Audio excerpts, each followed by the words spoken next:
यह कहानी हमारे गांव की काली चुड़ैल के बारे में है। गांव के लोग कहते हैं कि वह जंगल के किनारे पर बने बरगद के पेड़ पर रहती है और वहां से गांव के बच्चों को देखती रहती है, और जो बच्चा उसे पसंद आता है वह उस बच्चे को अपना शिकार बनाने के लिए तैयार रहती है।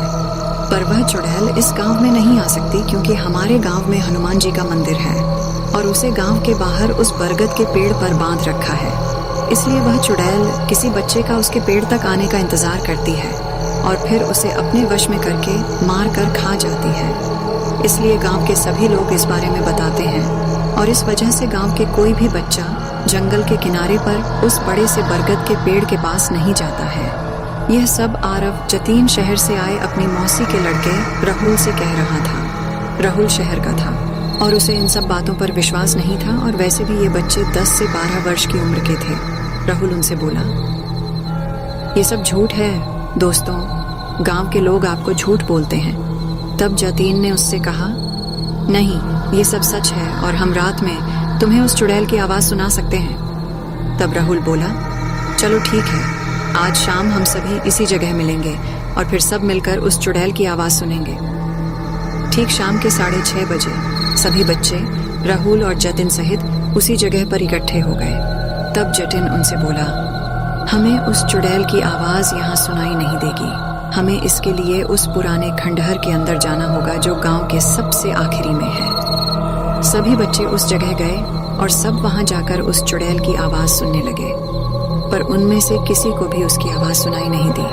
तब राहुल बोला, मैंने तो पहले ही कहा था कि गांव वाले बस बच्चों को डराने के लिए उस चुड़ैल की कहानी बताते हैं। सभी बच्चे बोले कि नहीं, ऐसा नहीं है, रोज वह चुड़ैल रात में हंसती है और सभी से बोलती है, मेरे पास आओ, मैं भूखी हूँ। ऐसा कहकर सब बच्चे उस जगह से जाने लगे और राहुल भी उनके साथ साथ उनका मजाक उड़ाते हुए जा रहा था। सब बच्चे आगे थे और राहुल उनके पीछे पीछे चल रहा था। थोड़ी ही दूर गए होंगे कि तभी उसे किसी के हंसने की आवाज आई और किसी ने कहा, मेरे पास आओ राहुल, मैं भूखी हूँ। राहुल ये सुनकर डर गया और कांपने लगा।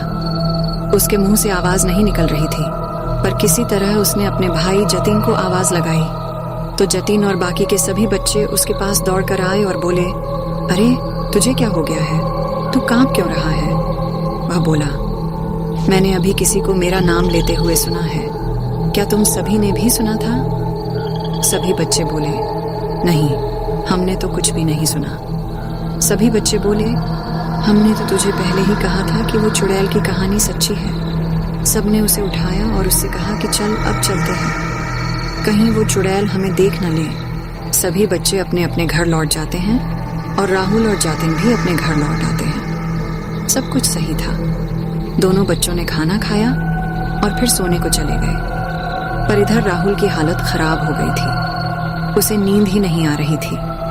थोड़ी देर बाद उसे किसी की आवाज सुनाई दी। वो जो कोई भी थी उसे बाहर बुला रही थी। राहुल को बहुत डर लग रहा था, पर पता नहीं क्यों वह उस आवाज की ओर खींचा चला जा रहा था। वह घर से बाहर निकला और देखा कि सामने एक काले कपड़े पहने एक औरत उसकी ओर अपनी पीठ के खड़ी थी। वह औरत मन में कुछ गुनगुना रही थी। आसपास का माहौल भी काफी खौफनाक था। चारों तरफ कोहरा छा रहा था और ऐसा लग रहा था जैसे कि पूरा गांव कोहरे में डूब गया है। ठंड बिल्कुल ऐसी थी कि जैसे नंगे जिस्म पर कोई सुई की नोक चुभा रहा हो। आसपास के माहौल में ऐसी आवाजें आ रही थीं कि जैसे कई सारे डरावने जानवर आसपास हों, पर कोई दिख नहीं रहा हो।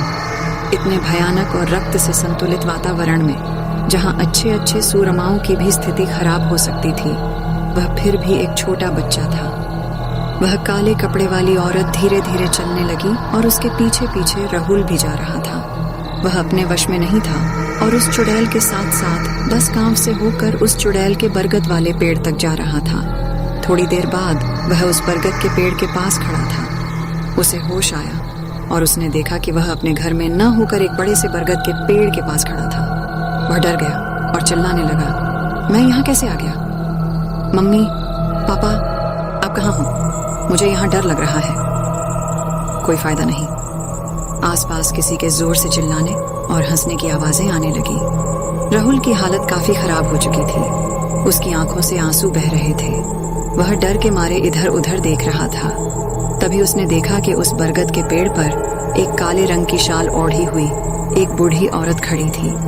वह औरत दिखने में काफी भयानक थी और उसके हाथ में कुल्हाड़ी भी थी, जिसे वह अपने एक हाथ में लेकर उसकी ओर देख रही थी और हंस रही थी। वह बोली, आज तो मैं पेट भर के खाऊंगी। गांव में बहुत दिनों से कोई मेरा शिकार नहीं बना है।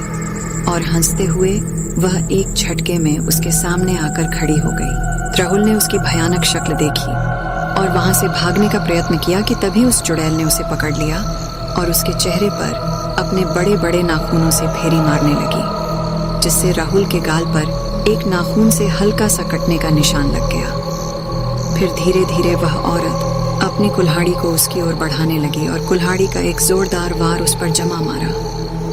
तभी राहुल की आंख खुली। वह सपना देख रहा था।